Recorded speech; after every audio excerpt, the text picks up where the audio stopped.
There were giants in the earth in those days, and when the sons of God came in unto the daughters of men, and they bare children, the same became mighty men, which were of old men of renown.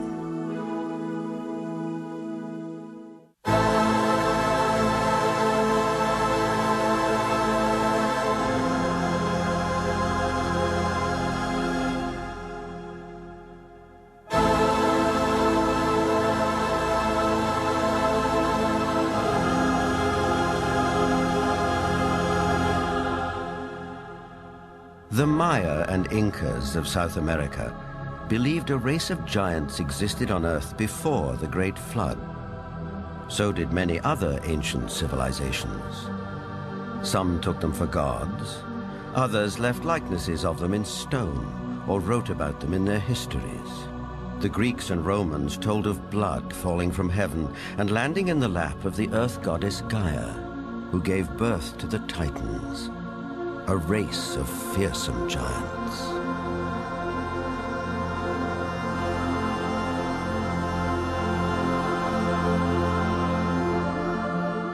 Perhaps the most famous of all was Goliath, the Philistine, one of 5 giant brothers.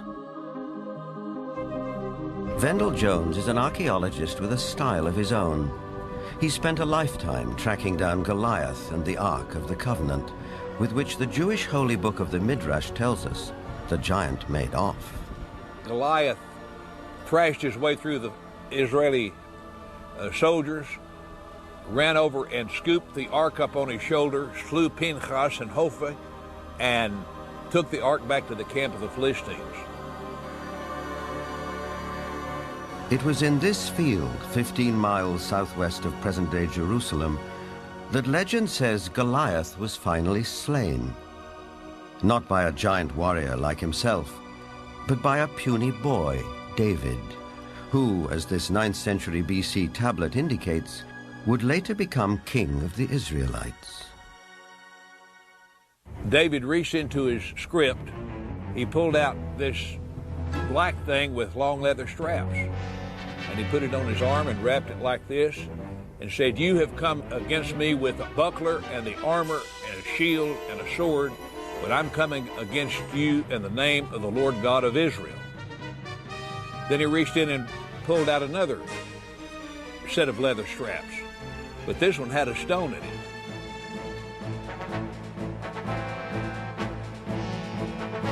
And like this, the shepherd boy cracked Goliath, stunned him. He didn't kill him. Goliath fell on his hands and knees. David ran over and took the sword of Goliath, this enormous sword that had killed Hophni and Pinchas. And with Goliath's sword, he decapitated him. Just 2 miles from where the famous fight took place stands an 80-foot overgrown mound. This is believed to be Goliath's final resting place, though no one knows for sure because it's never been excavated.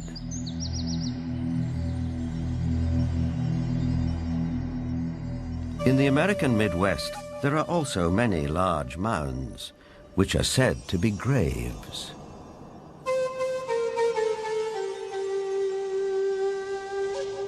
An author who has sold over 15 million books and written extensively on giants is Brad Steiger.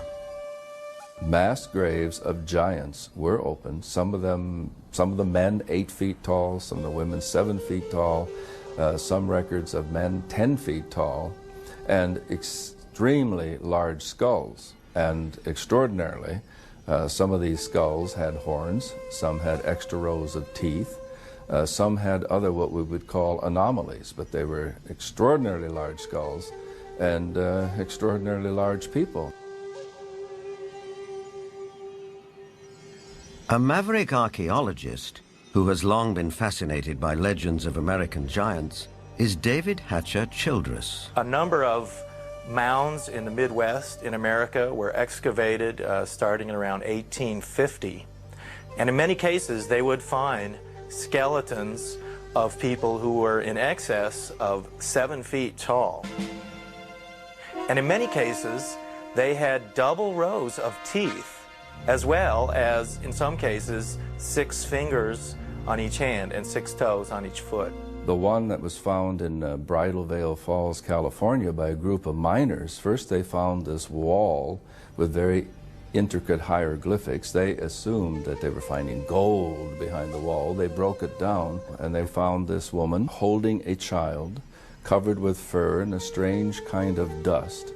The same tall female mummified remains have been found in Texas. They have been found in Death Valley. They have been found in other parts of California.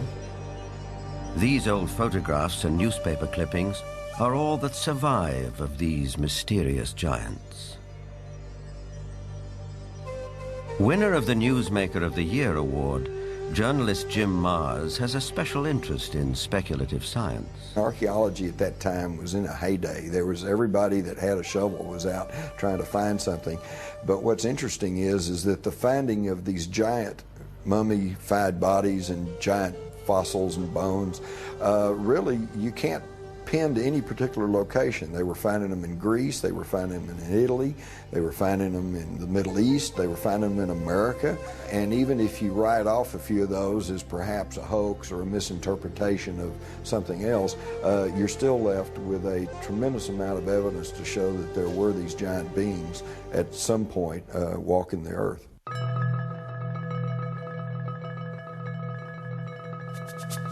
In 1912, ranchers started coming to this isolated cave near Lovelock, Nevada, to dig out bat guano for fertilizer.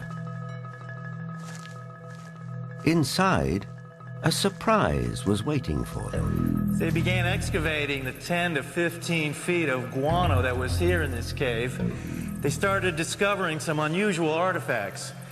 They found duck decoys and baskets, other things for hunting and fishing in the nearby lake that's now drying up. But then they made some very unusual discoveries, and those were of red-haired giants that were mummified. These giants were 6.5 to 7 feet tall. In many cases, they were mummified, wrapped up like Egyptian mummies, and they had long red hair going down to their shoulders. The ranchers couldn't explain it. It was the strangest thing they'd ever seen. But the Paiute Indians who lived around here knew all about it. In fact, back in 1883, Sarah Winnemucca, a Paiute Indian princess, had written a book called Life Among the Paiutes. In that book, she talked all about the giant, red-haired people who used to live around this lake and live in this cave. She claimed they were cannibals. That tribe would eat the dead. They would make war on my people. My people went to work and gathered wood to fill up the mouth of the cave. At last my people set it on fire and called out to them, "Give up or you will die." But no answer came.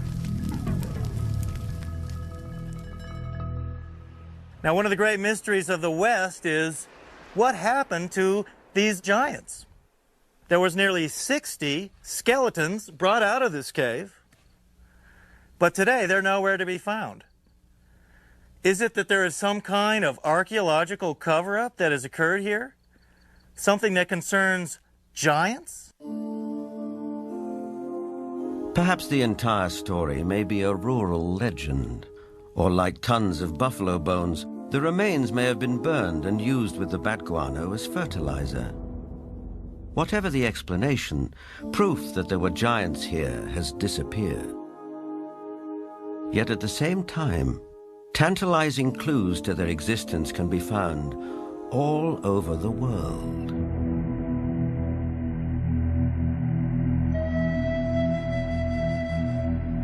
In South America, there are giant figures carved into rock so huge that at ground level it's hard to tell what they depict. Though from the sky, that becomes dramatically clear.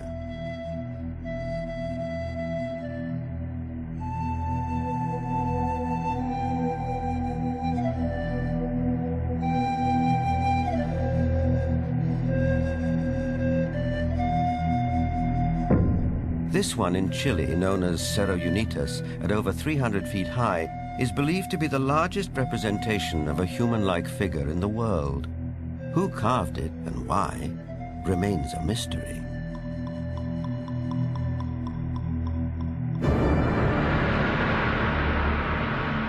Half a world away in the United Kingdom, other giant figures stare up into the sky. This one is known as Cerne Abbas near Shaftesbury. Cut into the chalky hillside, no one knows how long ago, it may represent the mythical hero Hercules. 160 miles away, the Long Man of Wilmington, 280 feet from head to toe. It emerges from the English hillside like a giant god from another era. Britain is crowded with such sites associated with giants. An authority on English folklore and the giants of Britain is Jennifer Westwood. In the beginning, in Britain, it was inhabited only by giants. And in those days, it was called Albion. And after the fall of Troy, a hero called Brutus came here with all his men and decided to conquer Albion.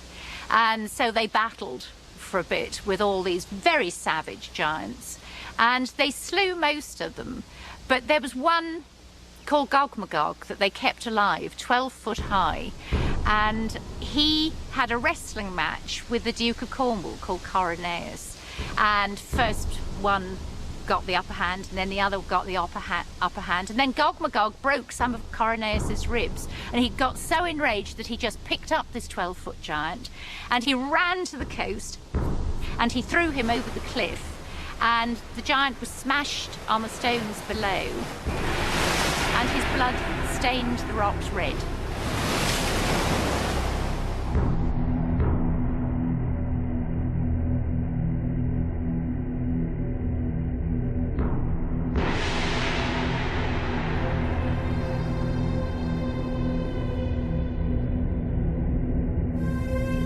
Giants also figure in the mythology of Stonehenge, arguably the most famous megalithic structure in the world. These massive standing stones, the largest 30 feet tall and weighing 50 tons, were erected here thousands of years ago. The early Britons called the stone circle the Giant's Dance and believed giants had built it. Who really built Stonehenge and how they did it are enduring mysteries. Perhaps in the end, we have to turn to legends for an answer. This was somebody in the past with a technology that we don't have, or a magical skill we don't have, creating these things.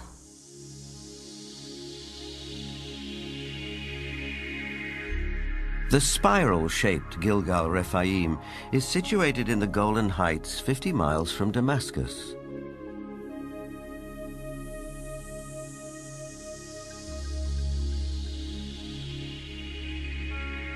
Constructed from an estimated 40,000 tons of loose rocks, it is remarkably reminiscent of Stonehenge. Both have been dated at around 5,000 years old and have similar megalithic stones. And like Stonehenge, Gilgal is also said to be associated with giants. Only in this case, there's biblical text which seems to support the claim.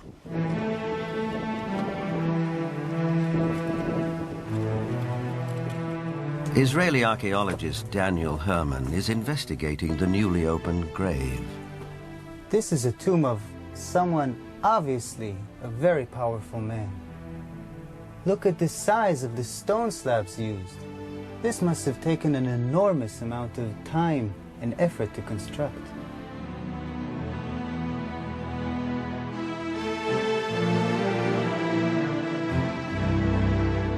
When the Israelites came here and wrote their Bible, it was already here. They saw it. So they have documented the identification of the site by saying that this region was ruled by Og, king of the Bashan. Og is described in the book of Deuteronomy as, and I quote, "For only Og, king of Bashan, remained of the remnant of the Rephaim." Rephaim is Hebrew word for giants.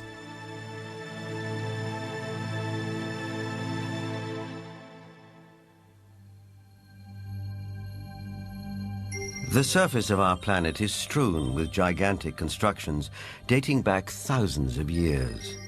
They're in the deserts, on the plains, under the oceans, high on the mountains, like those in South America. I think the world looked like the cities we see in Machu Picchu, Tiahuanaco, Sacsayhuaman. I think it was a world peopled by giants who structured their buildings out of massive building blocks, 500-ton, 250-ton blocks. Massive ruins, the scale of which stagger the imagination, are found throughout Central and South America.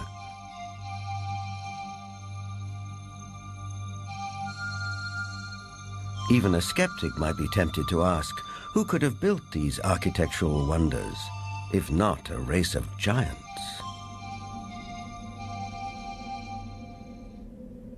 People of the Mediterranean island of Malta have an ancient belief that their island was known as the last stronghold of the giants of Europe. An explorer who has made a lifelong study of megalithic structures is the best-selling author of The Eyes of the Sphinx, Eric von Daniken. Malta has gigantic temples. They date really back to the past. Nobody knows exactly, but 5,000 years at least BC. And one of the temple in Gozo still today has the name the Temple of Giant, Gigantia, they call it there. A local legend says the temple was built by the giantess Sansuna. The blocks are so huge, so heavy, that no normal human being could have moved it. In Bolivia, only 30 kilometers from Lake Titicaca, there are gigantic stone platforms all over the place. The largest of it was once 29 meters long. Its weight has been calculated with 900 tons. Now, this is on a place where we are 4,100 meters high in the Andes, which means there are no trees, no wood, nothing. It is not possible to transport a 900-ton platform without any wooden rollers. Even with wooden rollers, it would be extremely complicated. So these facts are here. You can see them, touch them, photograph them, but there is no explanation for it. For sure, the pre-Inca Indians, the Aymara, were not able to move it. So what is it? What's the result? We don't know. On many places on Earth, we find structures which could be related or to ETs, to a technology which we do not understand, or to giants. ETs, giants, a secret technology? Believers take it in their stride. Here's the best-selling author of Architects of the Underworld, Bruce Rux. The architects are that race or those races who built all the megaliths in the old world, the pyramids, Stonehenge. They are the people who walked before us, the ones who inhabited this world before we did. We have called them gods. We've sometimes called them giants. They left their handiwork behind, and we have not been able to duplicate it. We've only reached the point now where we can really appreciate it. In Lebanon, 44 miles from Beirut, are the imposing ruins of Baalbek. There is mention of this place in the Old Testament's Book of Kings. Baalbek in particular is a very good example. That has the trilithon. Those are the largest stones in the world ever used for construction. They're so large we don't even know their actual weight. Those stones were somehow quarried, moved 5 miles, lifted 25, 30 feet in the air, and placed together so closely that you can't fit a razor blade or a piece of paper in between them. We have no idea how they did it. We don't have a crane in the world that can lift weights anywhere near what those things are. No one knows for sure, but according to Arab tradition, the earliest temples were built here after the Great Flood by a tribe of giants for the biblical king Nimrod.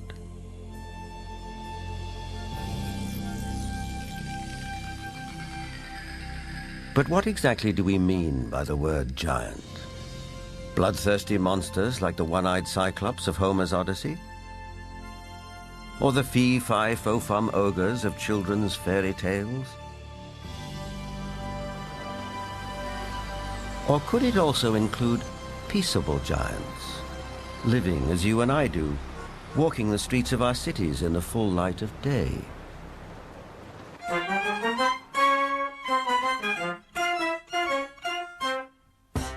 There are really two kinds of people who could be considered giants. There are giants who are genetically programmed to be tall, people who are normal, but their genes mean that their genes lead them to be very, very tall. And then there are people who suffer from some kind of a disorder, the most common of which, or at least the most well-known of which, is acromegaly, which is a disease in which there is too much growth hormone produced. And acromegaly has a lot of effects on the body. It not only leads to excessively tall people, but it also leads to potential problems with the skeleton and potential problems with some of the organs inside.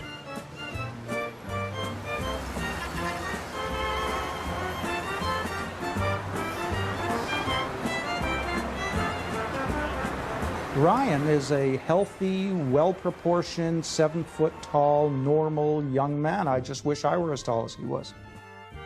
But what makes a person unusually tall? Is it a family trait, nutrition, or something else? Are tall people just ordinary people of exceptional height?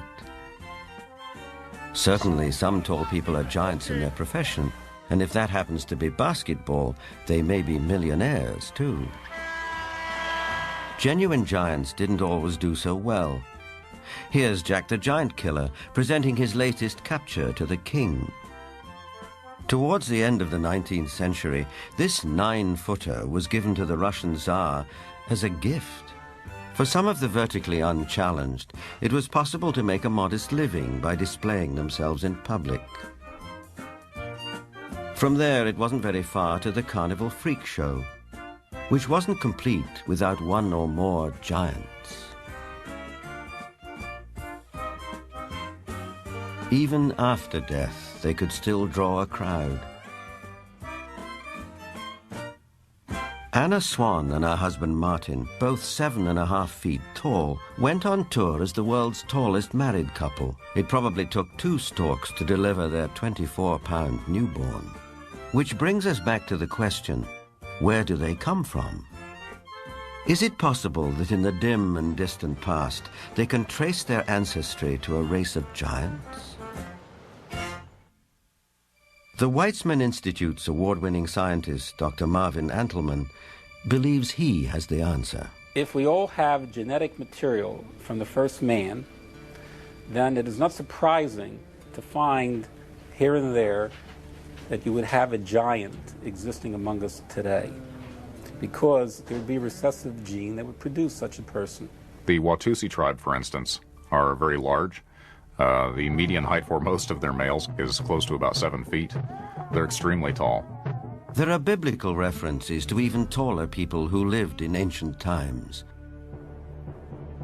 Rabbi Itzhak Marmostin of the Center of Jewish Studies in Vancouver, Canada.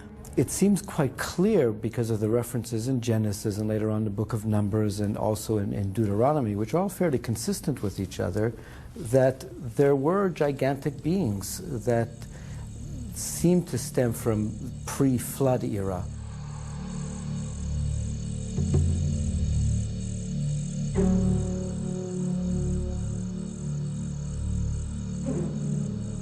Is it possible that environmental conditions of past ages favored the development of giants? Certainly we know from fossil evidence that some species, like dinosaurs, grew many times larger than they do today. A supporter of this thought-provoking and controversial theory is Dr. Carl Bohr. Optimal genetic expression means the best that the organism has within the DNA is expressed because of favorable atmospheric conditions. Based on fossil evidence, trees like the California giant sequoia grew much larger than they do today. One theory explains this by proposing that environmental conditions in the distant past were more conducive to gigantic growth.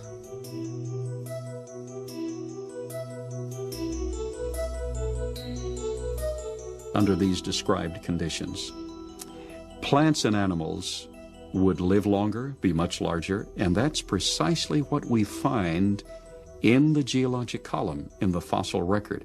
Plants were much larger. All living systems were larger. We have animals that today have an 8 or 9 foot stature with a 16 to 20 foot stature. We have insects such as the dragonfly. Today, the dragonfly has perhaps a 4-inch wingspan. In the fossil record, his counterpart, Meganeuropsis, had up to a 5-foot wingspan. Everything was larger in the past. I'm of the opinion that under better atmospheric conditions, people were living not only longer, but they were taller, much taller. Giants and dinosaurs could not exist today as they did in the past because the atmospheric conditions simply will not permit it. We had a greater ozone layer at the time prior to the flood. At the time of the flood, it was diminished to about 1/7 of what it was at that time, and therefore, life on this earth as we know it no longer has the same life expectancy as it did at the time of the flood. A thinning of the ozone layer means less protection from the ionizing radiation from space, and less protection for plants and animals. Being interested in Earth's original conditions, after 35 years of research on those parameters, I've attempted to reconstruct that context. And in so doing, I've had our engineers build a biosphere that doubles the atmospheric pressure, that increases the electromagnetic energy, that increases the ratio of oxygen, but not to the level of toxicity, that eliminates ultraviolet radiation, etc. And the experiments that we've run have been very gratifying.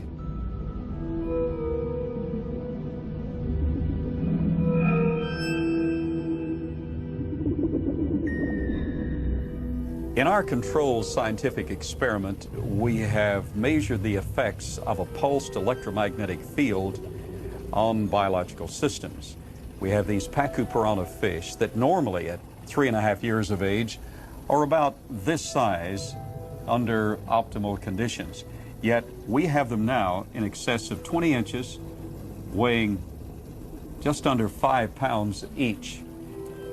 Under these controlled conditions, we have succeeded in producing giantism at an accelerated rate. Taken at face value, the research looks persuasive, though it has not yet been replicated by other scientists. The conclusion in the tradition seems to be fairly clear that gigantic beings were existing at one time, and that as human history developed, or physiological, emotional, spiritual changes took place, those beings who survived seemed to be of a smaller gene pool. But the possibility that there were other strands of humanity, as it were, seems to be almost explicitly stated in the Bible itself. In the book of Numbers, we are told that after wandering in the desert with his people, Moses sent out scouts to find a place where they could settle. The scouts went north to Hebron. On their return, they reported, "All the people we saw there are men of gigantic size. We felt no bigger than grasshoppers, and that is how we looked to them."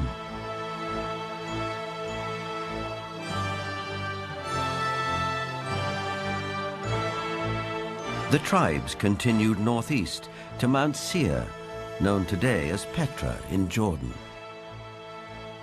But that too, as mentioned in the Bible, had been settled by giants. Wherever they looked, it seemed they found the remnants of giants.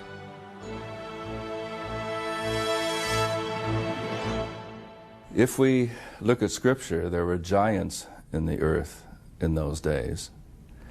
And if we take that literally rather than symbolically, that there were simply men of great powers and extraordinary abilities, then we could say that the first men, the first humans, were giants, or we could theorize that these giants came from somewhere else and used Earth as a colony. In itself, This notion is a startling idea. But a people more ancient than the Israelites believed the very same thing.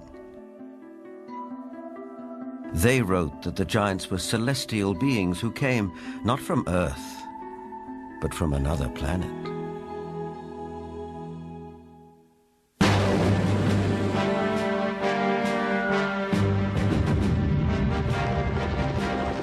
This is the battleground of the Gulf War. We know it as Iraq. In the distant past, several great civilizations sprang up here. One of them, Babylon, was legendary for its wealth and splendor.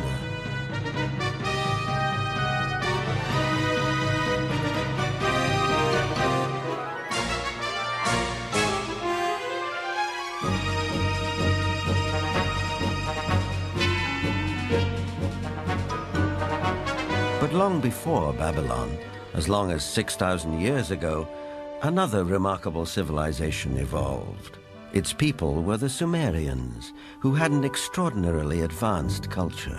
Their list of first just almost sounds like a whole list of our whole society. They had the first bicameral Congress, they had the first writing, they had the first school systems, and you know, you just go on and on and on.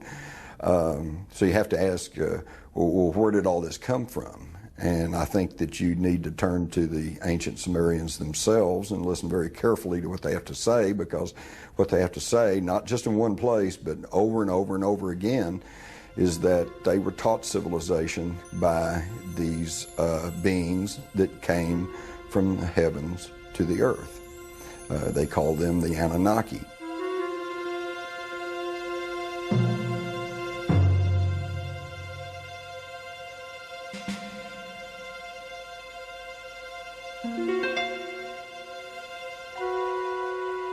The Sumerians wrote down their history on clay tablets like these, which lay ignored in a Berlin museum for half a century. Few people have been able to decipher this ancient language, but one of them is Zechariah Sitchin.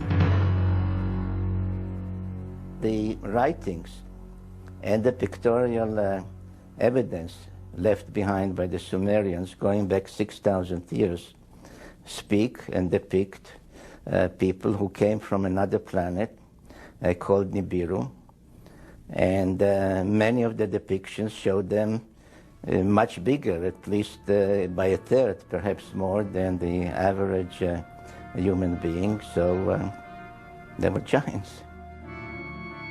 This Sumerian cylinder seal from a Berlin museum is astonishing for several reasons. First, it depicts our solar system with the sun at the center and the planets arrayed around it, a fact not known to European science till around 300 years ago. It also shows the planet Pluto, which we didn't discover till 1930.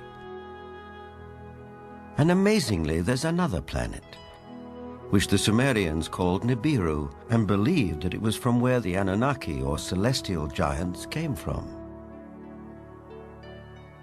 If you look at the three figures depicted here, they all look more or less the same size. But if you bear in mind that this figure of the deity, that he is seated, and you add from the knee to the hip to his size, you will realize that he is about 10 feet tall, a giant, one of those who from heaven to earth came. Looking for signs of extraterrestrial life, astronomers have searched deeper and deeper into the universe. But all along, maybe they should have been looking closer to home. For it's in our own solar system that a mysterious object has recently been detected, near where the Sumerians placed their planet Nibiru, home of the Anunnaki. For the believers, this is convincing evidence that the celestial giants are real.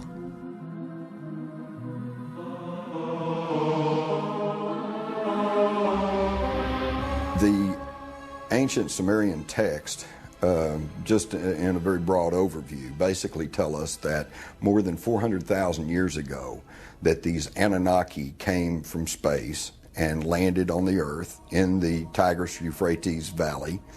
They began to set up a colony that they called Eden. According to Genesis, Eden, or Eden, is where Adam was created from dust and Eve from one of his ribs. Others, however, have a more high-tech version of how human life began. In time, needing manpower, needing workers, jumped the gun on evolution using genetic engineering. They took the sperm of one of the Anunnaki, mixed that with the ovum of a primitive humanoid, probably one of these primitives that we are now finding archaeological remains of in Africa, the famous Lucy. And they produced a hybrid which eventually became Cro-Magnon or modern man. Legend has it that when the Anunnaki came back after several thousand years to see how their genetic handiwork had turned out, they found the Earth females irresistibly attractive. It starts in the Bible.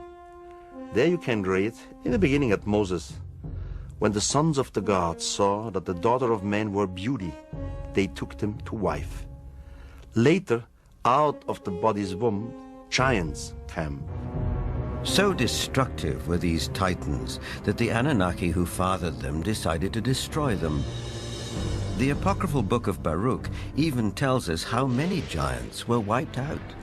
The book of Baruch says, "Then the Lord created the great flood, destroyed all life, which then was on earth, including the 490,000 giants."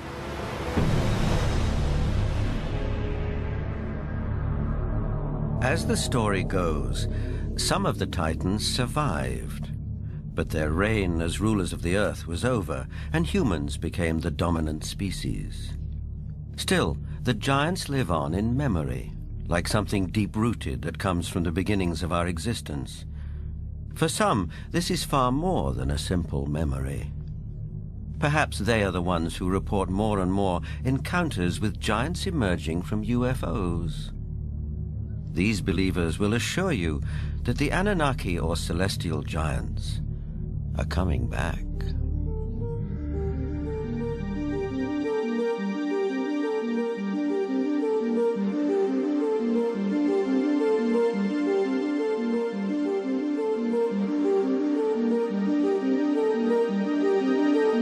The town of Yatzitz is 25 miles west of Jerusalem. On January the 3rd, 1996, Chief of Security Herzl Constantini was at home when he heard a strange noise outside. When I opened the door, I was paralyzed with fear. I saw a gigantic being around 5 feet wide and 11 feet high. I estimate its weight at about 2 tons. I called the police, and 2 officers came over to the house. They laughed at us and accused me of drinking. But when the trackers came and saw the prints, they stopped laughing.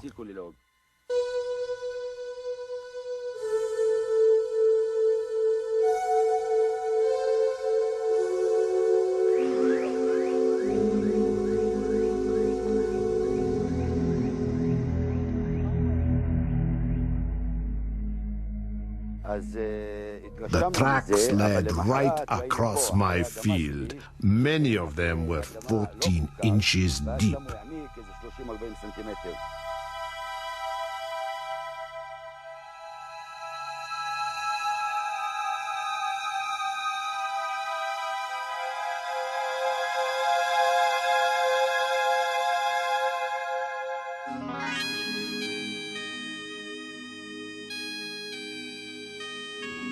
Over the past 10 years, reported sightings of UFOs with giant occupants have been on the increase.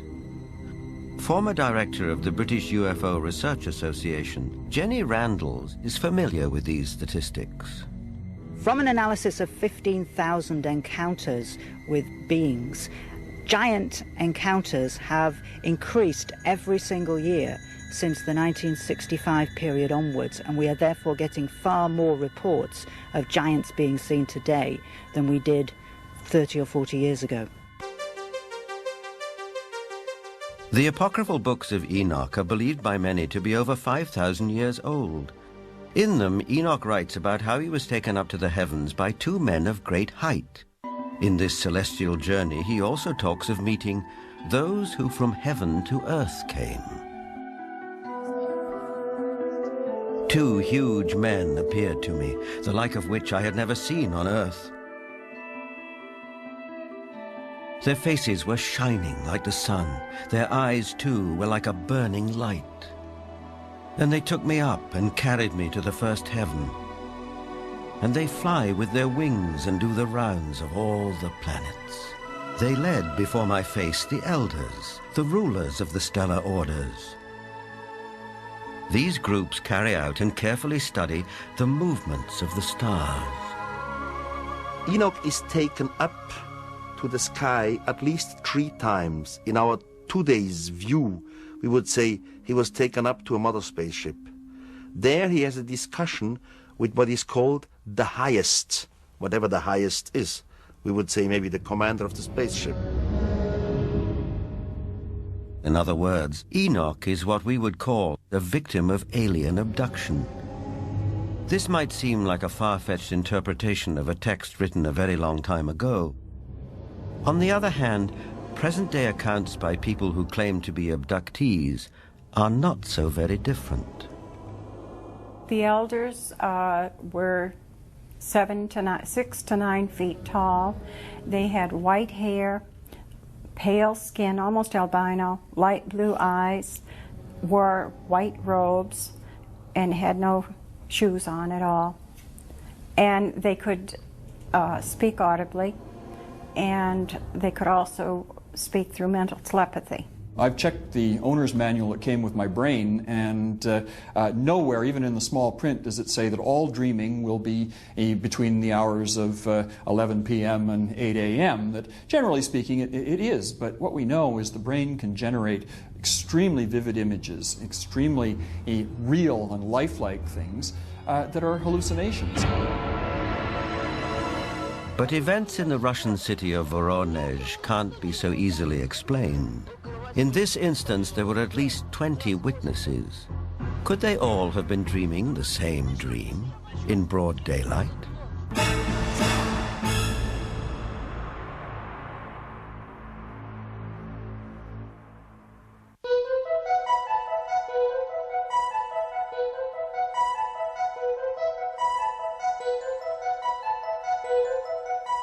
In September of 1989, something happened in the city of Voronezh, 200 miles south of Moscow, which caught the attention of the world press.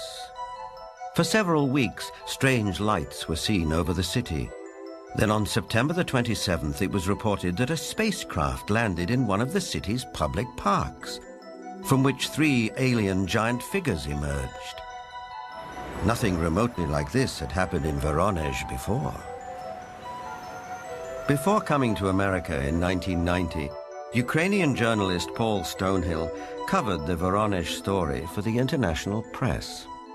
Top Voronezh researchers of anomalous phenomena, who include scientists, geologists, and also some military people, went to the site immediately thereafter. They were on the site on the 3rd of October studying and collecting specimens.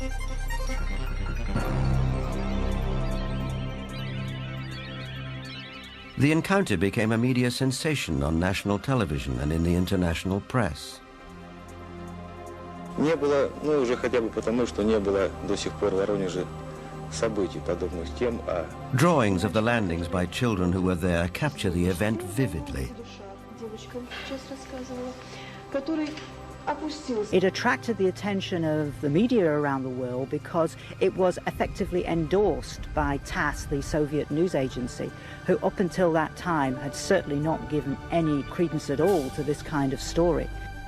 They had the chance to talk to many eyewitnesses, adults as well as kids, policemen, school teachers, students, scientists who had witnessed similar or even differently shaped UFOs. The underlying theme was that giant-like beings exited from strange-looking craft, did some research throughout Voronezh, and were able to get back to their craft and fly away. For once we had a genuine large number of people all correlating with one another, describing the appearance of these giants. So it was not a case of you simply believe a witness or you don't. Here you couldn't fail to believe them because there were so many of them talking in concert. I was standing not far from the main road of the South Park, and I saw this flying object at an approximate height 250 meters. It stayed at the same height and did not move horizontally. I was very interested by all that, because it could not be any kind of meteorological balloon. There was a squeaking sound. Perhaps some drilling tool was operating, like it was boring a hole in the ground. The creatures started coming out. They did not look too much like humans. They were much taller than humans. They did have shoulders, but I didn't see the head. He was huge, really huge, bigger than we are. He was a mighty figure. In 1989, Sergei Makarov was one of the school children who was in the Voronezh Park.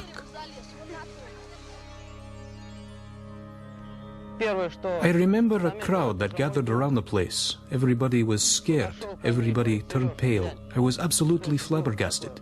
Denis Mozhenko was also one of the boys in the park on that day in September 1989. I saw some traces there, and also a strange man. Outwardly, he looked like any other man, only he was huge. A moment later, he suddenly disappeared.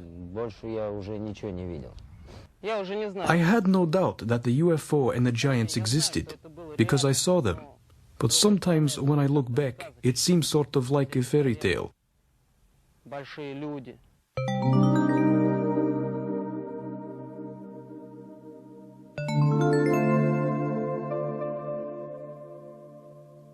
What we're seeing today is very much what we have seen all throughout history. It's nothing new. Anything going on with the UFO phenomenon today is something that has always been around, and you can find it in ancient mythology all over the world.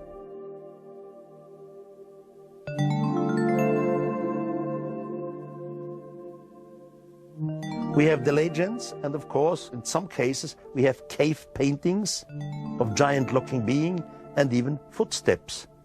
I would think something was in the past, and this something was much bigger than our normal earthlings. Were they indeed our fathers? They were the patriarchs who came before us, that all the legends refer to, the giants, the Olympians who lived before us.